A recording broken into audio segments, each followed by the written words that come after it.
welcome to the Black Women Will Save Black Women podcast, the podcast where we support, amplify, validate, and elevate Black women always. I'm your host, Kamika Expresses, and this is our sanctuary, a space built on the belief that when Black women show up for each other, we don't just survive, we save. This is more than a podcast, it's a movement. So let's get into it. So for this week's Fail Forward Files, let's talk about how I let my anxiety paralyze me. I've shared before, maybe I haven't shared yet, but I suffer from anxiety. I take medications for anxiety. I've been on it for a few years now. So I talk openly about, how anxious I often am. And it's very easy to stay anxious in a world like this. But because I am medicated and I do all these other things to maintain my anxiety, I normally don't have anxiety attacks. I haven't had one maybe in about, it's been a minute. I don't even think I had an anxiety attack when I was laid off, which is surprising.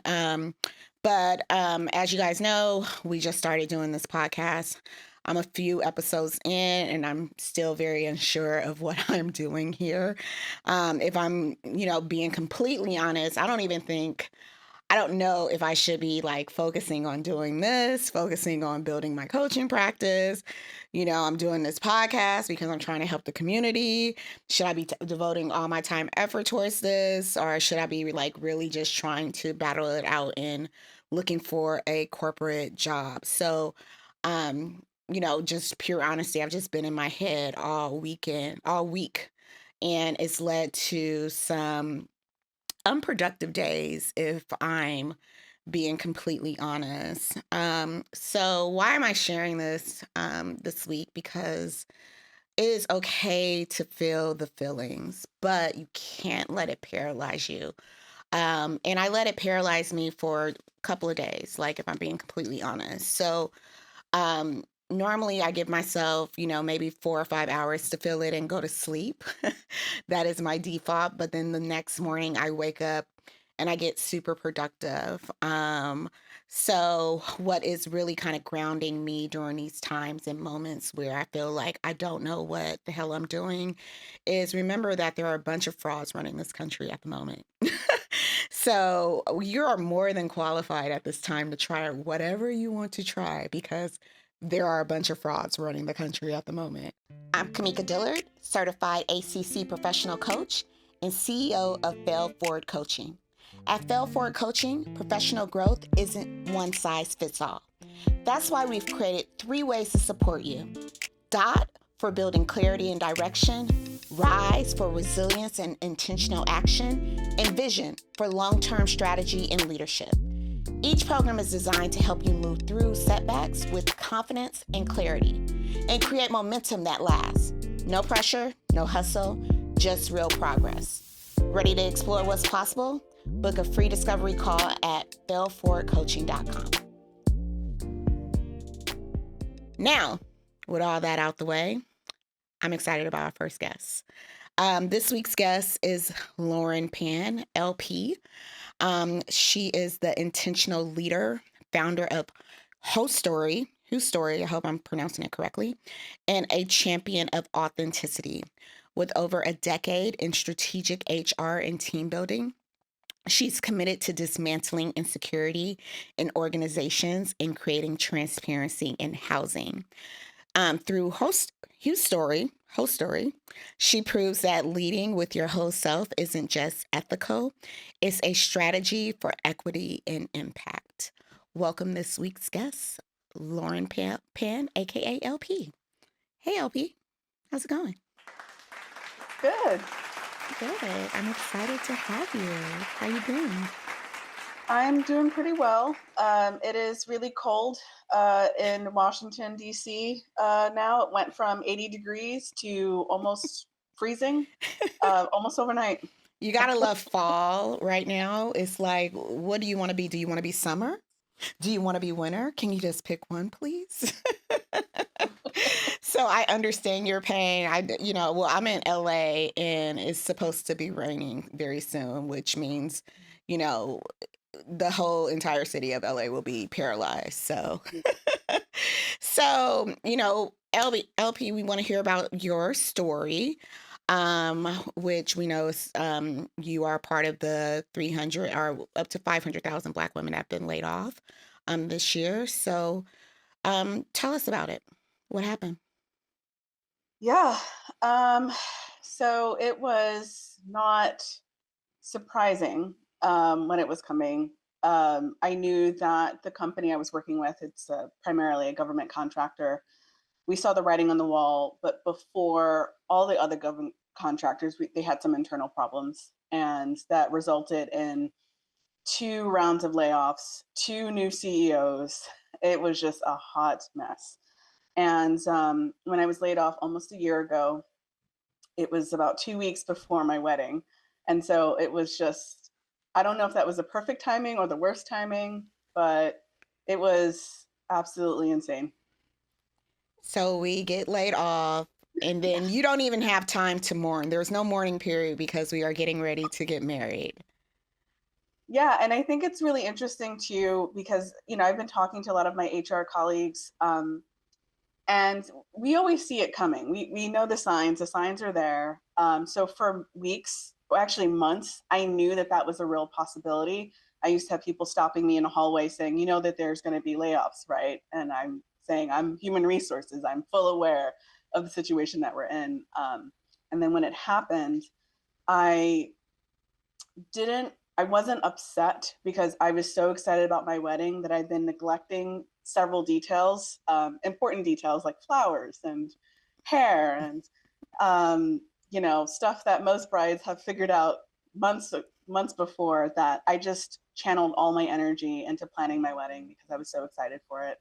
And I didn't even notice the impact until after the holidays of the layoff. So, how were you even able to switch from, all right, I got laid off and now I have to plan this wedding? Because I tell everyone when I was first laid off, I rolled around on the floor for the first 60 days. And you were like, all right, this happened, but I got to get married in 2 weeks. How were we able to quickly switch focus, LP? So, I think in our first conversation, I shared with you that that same year, about a month before I was laid off, I was also diagnosed with ADHD. And I started realizing all the techniques that I was doing to mask, and I just stopped. I just stopped masking. And so when the layoff happened, I was like, great, now I can take all this like pent up energy that I've been putting away or ignoring or masking and just funnel into something that was beautiful. One of the things that I learned in 2024 was how important my family was, um, and how important those foundations were. A lot of companies say, and these are usually red flags if you ever hear this, we're like a family here. We care about each other. We want you to grow with us. And then you see how they actually treat people, especially if you're behind the scenes, like in human resources. And so for me, there was a stark difference between my experience in the workplace and my experience with my family. And my background, I come from a mixed religious background that's very conservative. And there was a time that I used to push up against my family not accepting me because I was queer and attracted to women.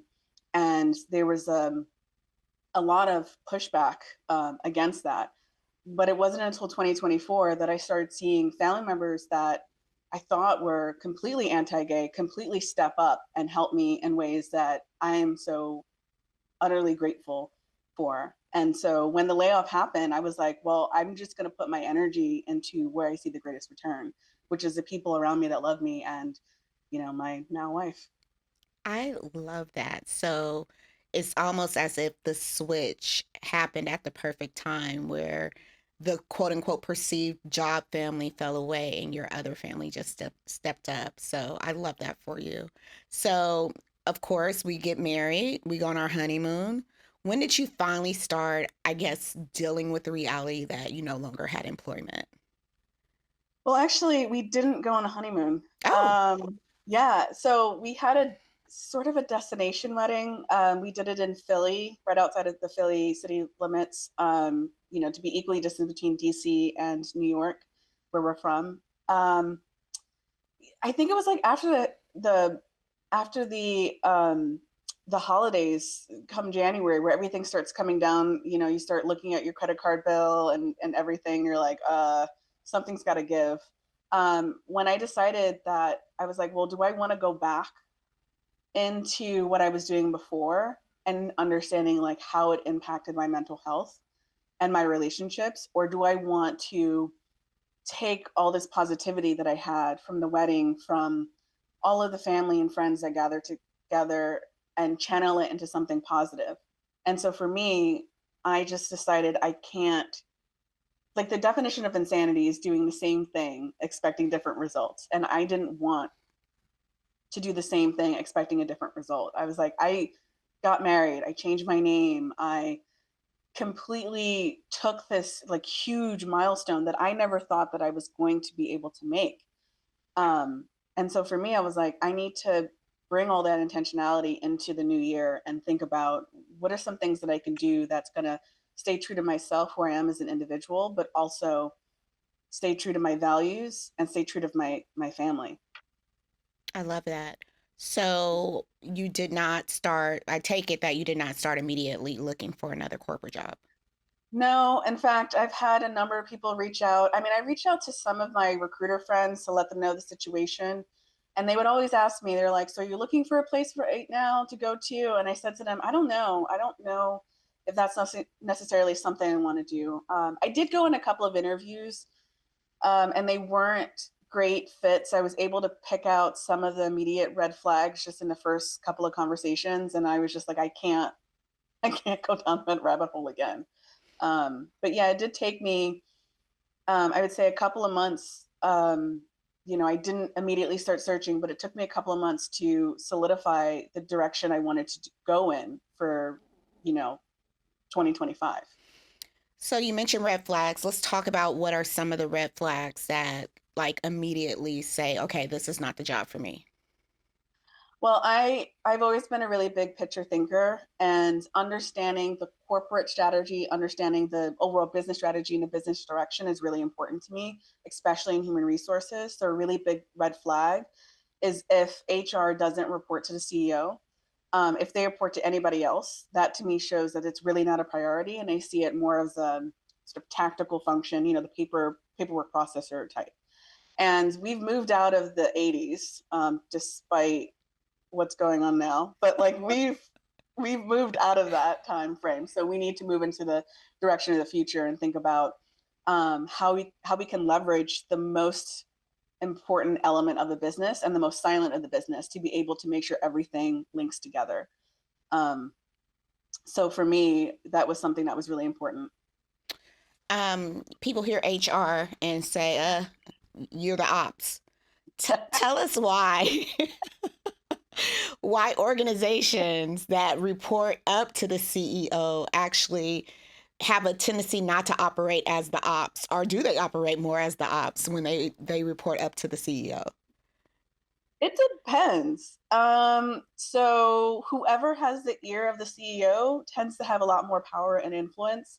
And so if someone in an HR capacity is reporting directly to the CEO, that means that they're seeing what's working and what's not working with the people side or the organizational side, and they can directly impact how programs are going to go. And that can be just as simple as not changing a dental program or not changing a medical or a benefit, like a core benefit, because they want to save a couple of $1,000s. Well, HR will know, like, these 10 employees have had the issues with this in the past, and they've let me know every Friday. They come into my office to let me know what's going on, being able to relay that. And that's just something simple. To the way that I've always thought HR was not necessarily for the people, but really identifying any sort of liability and being able to smooth that over, whether it could be a talent mismatch, which happens sometimes, or it could be some other strategic failing that the higher ups aren't seeing because they're not talking to the people because they're busy on strategy and not worried about the people element. So essentially, HR needs to be a part of the bigger strategy. So whenever that was not happening in the interviews, that was a big red flag to you. Yeah. Another red flag is how they talked about their people. Mm. There were a couple of folks that I've spoken to, their HR director or HR manager left, and it's in the words that they say and in the words that they don't say, and like the nonverbal cues that tells me there's a lot behind what you just said. And I feel like I can sense what it would be like to work with you. And maybe it's trauma. I don't know. Maybe it's just working with people, but there's certain telltale signs, particularly when they're talking about replacing an individual and how they sort of try to paint everything as perfect. And that's usually a major red flag. So you seem to have a strategy going into these interviews of how you want to be way more selective with what type of opportunity you're going to take. What type of financial position are you in to be able to like filter out? So when you were let go, did you get a severance? Were you like 6 months saved up? I mean, you just had a wedding, so I can only imagine the cost. I hear wedding and then I hear 6 months savings, and I'm like, oh, sis, they don't go together. So yeah, tell the people where you were with your finances, sis. Are So I'm you gonna are you wealthy? Let us know. Let us know. We want to um know. I would no, I wouldn't say we're wealthy. But what I would say though, and I shared this with you. I started my career in nonprofit, which you had to learn how to stretch a dollar. So that's how I grew up. That's how I grew up in the world of business, stretching a dollar. Prior to being laid off, I was paying for a master's at the same time of working at this startup. And then after that master's ended in 2023, we started paying for the wedding. So we were already living below our means, my wife and I. And so that was something that was very helpful. It's like, well, we don't really have to scale down because we've already been scaling down. And we didn't owe any debt to the wedding. We didn't put anything on our credit cards. We just allocated all of our funds um, to the wedding, and it was just something that we've lived under for the past 5 years. So for us, it was because we already had that reduced lifestyle already. We just sort of carried that through. My wife is a federal worker, so she, I want to say, had stability with her job. She's still luckily at her work, but it was something that was it didn't worry me because she had a stable job. She has tenure, and we were comfortable you can be in that situation. How comfortable are you being newly married, leaning on your newly married or your new wife from a financial perspective? It was very uncomfortable. I am a very independent person. I joke with my wife all the time that, when we first got together, I told her that I was going to be the breadwinner and that she better watch out because in a couple of years, I'm going to be out earning her. Uh, And and she jokes about retiring early and letting me do my own thing. Now she is a couple of years older than I am, so she has more tenure in the working world. But yeah, it was definitely a change. I did have savings, so I was able to lean on some of those things, but um, we were together for about 5 years before we got married. So we already were accustomed and leaning on each other in different ways, and supporting each other and holding each other up. She was helping and supporting us when I was doing my master's. And so I didn't really see much different than that. okay. And are we like what has or let me back it up. Has has she made any type of change to, her support from the perspective of is she leaning in more? Like what is that dynamic been like since you guys, this has been an extended period of unemployment? Yeah, so the biggest thing for us as we just stopped eating out and doing takeout. I think that was the biggest thing. And it was because when I worked, I was traveling all the way to Baltimore every single day. And so that's about 30 miles each way. I did not drive before this. I'm a New York City girl and I had my license, but we didn't drive. And that was like the first time I was like driving every day. So by the time I got home, I was exhausted, going to school and working at a startup, dealing with the ever changing environment there. So I used to go home and used to pass out on the couch. It was definitely not sustainable. Um, but when that ended, I was able to focus on other things that I loved. So I love to cook. So instead of taking out, I would just make different foods. And she also comes from she's Chinese American, so it gave me some opportunities to learn more about her culture and how to incorporate that into cooking, and that's what I've been focused on in terms of the household. So it just shifted from eating takeout or eating frozen food from Trader Joe's to cooking and learning how to incorporate her cultural heritage and my cultural heritage in our meals. I love that. I really do. You mentioned earlier that you were late diagnosed with ADHD.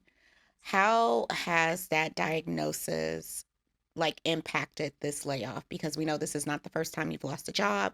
How have you managed through the diagnoses while also dealing with, this major change in lifestyle? Yeah, it actually, I don't use this term very often because I'm not religious, but it was a blessing to have somebody confirm, no, you have ADHD, and how you've been navigating your life. Like some of I was having a conversation with someone the other day, and they're like, you have all these accommodations already in place for your ADHD. Did you not realize that you were doing this? Like when I was taking my master's, how I approached it was very systematic about how I was going to get things done. And that was the reason why I graduated with an A for my master's, which is, I thought was astounding, like astonishing to be able to do that and work at a startup. But for me, it also highlighted what is not great for my mental health, which also fuels when I was having those conversations with people, I was tapping into that energy and saying, I don't know if my ADHD and this person's management style or this person's company's ethos is really going to align with that. And to give you an example, like I thrive on having, like a core function, obviously, but being able to do about 20% of my work, being able to be a little bit divergent in how I do that. Right. So at the startup, for example, I was learning how to build websites. I was learning how to build a computer. I was learning how to build training programs with a tiny ask and learn how to build like a large scale training program. It was something that was definitely getting me to use my brain and to think creatively about it. And that's something that you don't typically hear with human resources, unfortunately. And being proactive instead of reactive. And that was something I was really thriving. And I learned that these are all reasons or all benefits of ADHD. Like I thrive in environments like that because I take my creativity, think outside the box, and I'm able to solve solutions or come up with solutions. And when I'm interviewing, I'm noticing that a lot of people don't want that. They want someone to maintain a status quo. And I said, you know what? That's going to be terrible for my mental health as well. Mm. So I'm not going to lean into that. And ADHD isn't a bad thing. It's actually an evolutionary trait that was designed to have a portion of the population think differently so that way we could survive. Because if everyone's the same, things fall down, which we see now happening in the federal and the US government. If you have sameness, you don't see the cracks, you have confirmation bias, you're not able to look beyond what you already know because everyone thinks the same. Wait, LP, are you saying that diversity is a strength? Girl, they don't believe that over here no more.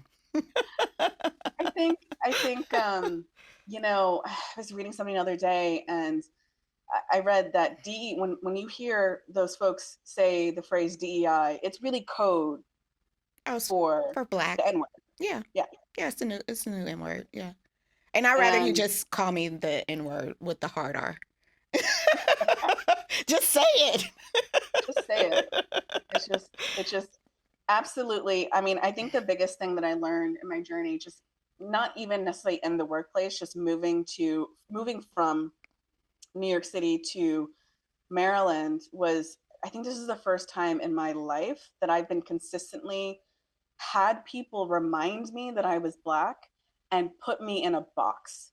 And that was something that was so jarring because I have never had that type of experience be consistently applied to me in that way. And it was something with race. And that was something that was really interesting. And it also shows up in the workplace. Like they have all these assumptions about who I am because of the color of my skin.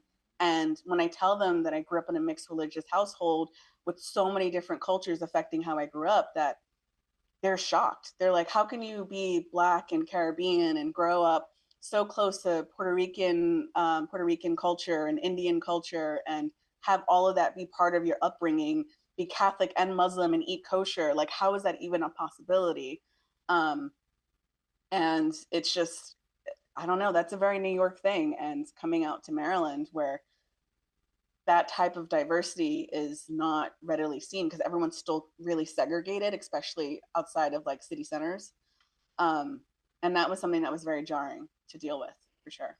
Now, you realize you saying this on a podcast that is geared towards Black women. They're going to hear you say, I was not expecting that, and give you a little bit of a side eye, sis, And because that's okay. what you mean? Like, you weren't expecting, That's people okay. to put you in a box because of race. Like we understand. You grew up in Queens, right?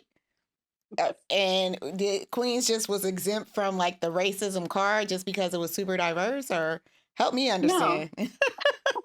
So racism exists everywhere. It's just um the what I've seen in New York, it's the subtleness of it isn't as profound. It's way more profound here where I'll have people that are actually racist try to be my friend and then try to tear me down. And it was like really weird ways. And one of the things about Black women, like even in my family, we don't like being put in a box. We never did, right? That's one of the reasons why we're the most highly educated group in the United States, the most ambitious group, because we've shown time and time again that we don't deserve to be on the box, okay? We're the ones designing the boxes. We're the ones moving forward the agenda, moving forward social justice, being the creators and innovators that we are. And I would say the Black women listening to this podcast would agree. Like, we don't want to be seen as a Black woman. We want to be seen as who we are, and being a Black woman is just a part of that experience. That's interesting. When I think about how I self-identify, is Black woman first, everything else extra after. So, which that's just like everyone has their own perception of self-identification. So, I think it's a conversation worth having. We don't have to go super deep into it, but just be prepared. We already got trolls on the podcast, girl. They in the comments. We gonna give them some more fodder to talk about. So, but let's keep it going. So, tell me about what you're working on right now. Yeah. Yeah, so I'm working on something that has been sitting on my soul since 2012. And this is when I was working in Brooklyn and I was working with what they called at-risk youth. It's an elementary school in Clinton Hill. And I was moving from Queens to Brooklyn and I was being faced with all of these um, barriers to trying to rent. And I didn't understand. Like I'd have conversations with folks on the phone and they loved me. And the second I walked in, then they're like, oh, your credit must be bad. Really? Because you didn't run my credit. Like, where'd you get that information from? You know? And it kept happening again and again. And I was thinking about my student population. It's like, if I'm experiencing this, I know for a fact that these children and their families are experiencing, if the same or worse than I'm experiencing. Um, and this thing was it was really really nefarious how it impacted all of us because it impacts, as you probably know, student attendance, and impacts the neighborhood, the community. If you can't have a stable house and a stable home, and you're bouncing around from place to place to place, like how are you able to build a community and like lay down roots, right? Or if your neighborhood is historically underfunded, under resourced, and now you're being pushed out in mass because you don't have that foundation. um, it's something that negatively impacts everyone, and particularly more communities that are, I would say, more marginalized than others. So I formed Houstory just as an idea in 2012, wrote my first business plan in 2013, and said, I don't know if I'm ready to launch this yet because I don't know how to move forward with this.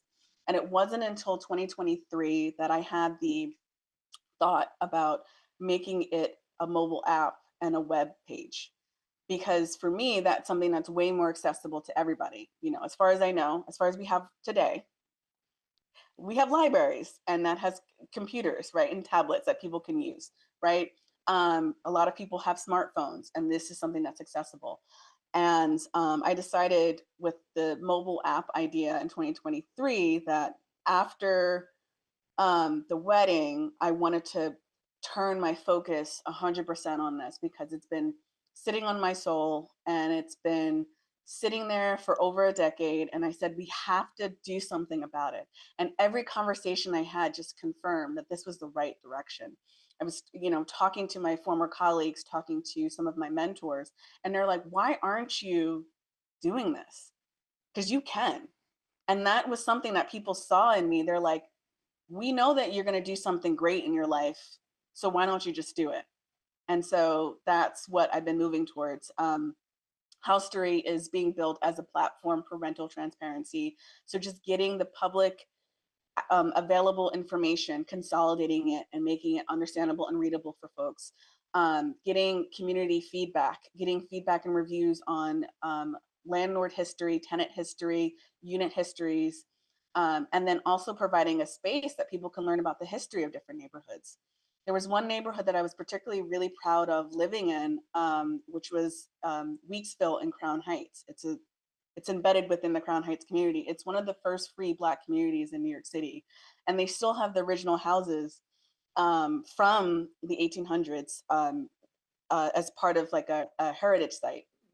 And I remember feeling so proud that my landlord, who was also from the Caribbean, grew up in the neighborhood, and I just felt really at home in that neighborhood. And I was like, I want people to experience this and not go through the same headaches that I did growing, throughout. And so that's where Houstory began, and that's where we are now. I am so excited about this app. So I love the fact that you're going to learn the history of where you're living. I am a history buff. So, and I also want to know if my house is haunted. So I want to know all the history. I want to know who's lived in here before. I want to know if these are good people. My neighbors are good. These are to me things that people like think about after they've already moved in. And I love that this is like a proactive way to get that information. So where are you at with the app itself? Yeah, so we're still designing the MVP. So, my background's in human resources and people and operations. It's not in building tech. So I was learning how to code and build my own app, learning how to code and build my own website, learning how to market what I was doing, and I'm literally doing everything. I finally got help about 2 weeks ago. And what took me about 4 months, my wife and I, 4 months to try and design some of the background of the app. I was working with one of my friends that I made, one of my engineer friends, who was able to design what we were trying to do in 4 months in 2 hours. And it's gone so fast. And I'm also partnering with other folks too to kind of help me on the front end side and look at the design and understand the why behind it. So I'm learning a lot, but it's still being designed, and we hope to have a release date by January 2026. I love it. So, for those of us who aren't in tech, MVP does not stand for most valuable player. It's minimal viable product. So, I just want to make sure everyone in our audience knows that. So, LP, what is your ask for the audience? How would you like us to save you?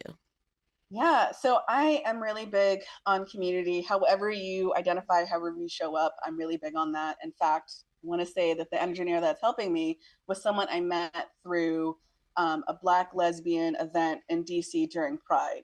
And it was something that as soon as I met her, she's like, I want to help you with this.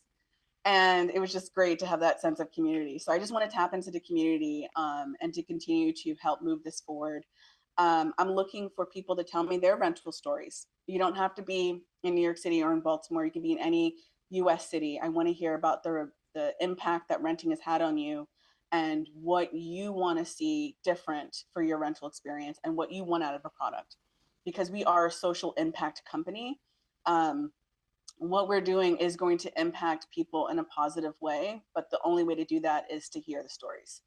I like to tap into this because my ancestors told stories. You know, my aunties in my family have traced our lineage all the way back to slavery in the U.S. and parts of the Caribbean, and that was something that was really impactful in understanding our journey. And also helped dispel a lot of different rumors and misinformation I had even about my own history. And I want to do the same thing with Houstory, is collect these stories, hold people accountable, and understand that we can create something under this capitalist system that still can help people. And that's what I want to do. I am so excited about what the possibilities of this could be. I just think about how I grew up off of Crenshaw and Slauson and how the perception is, oh, that was the hood and Boys in the Hood when, like, yeah, that was the hood, but these are also neighbors that looked out for us. These were people who had, like, I just could tell so many stories about living and growing up and feeling safe and feeling protected and dispelling some of these perceived our preconceived notions of what living in this neighborhood is. And I can just see how this app could really just help, you know, neighborhoods that might be viewed as, you know, undesirable. When in all actuality, what you might see on the news may not be what really is happening there. So I see all the possibilities. I'm excited. Where can the people find you?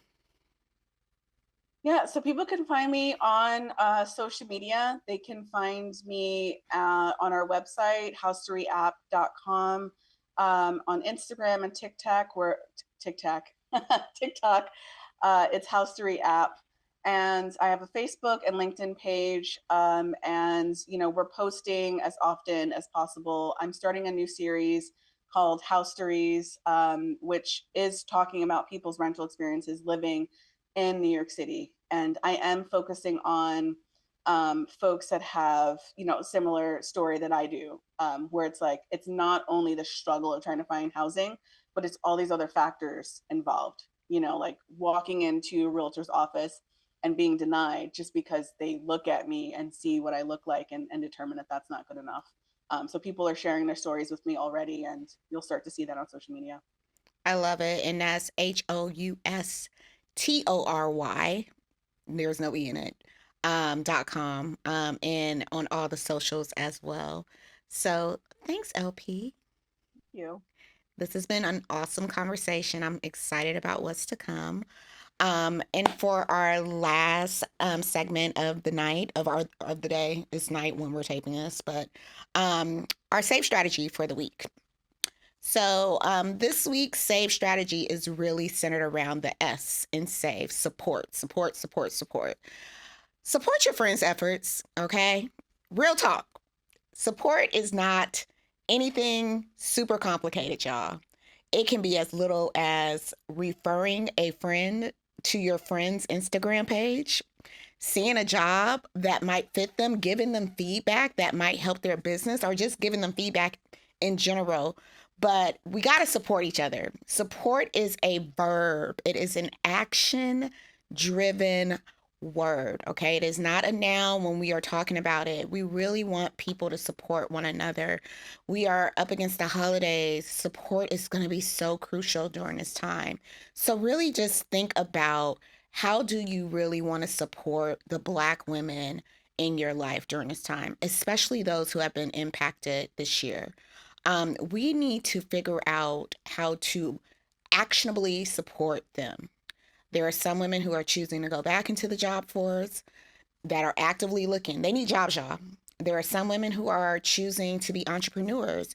They need you to amplify and get their products out. We need support. So I just want to just keep saying, support does not have to be anything super big.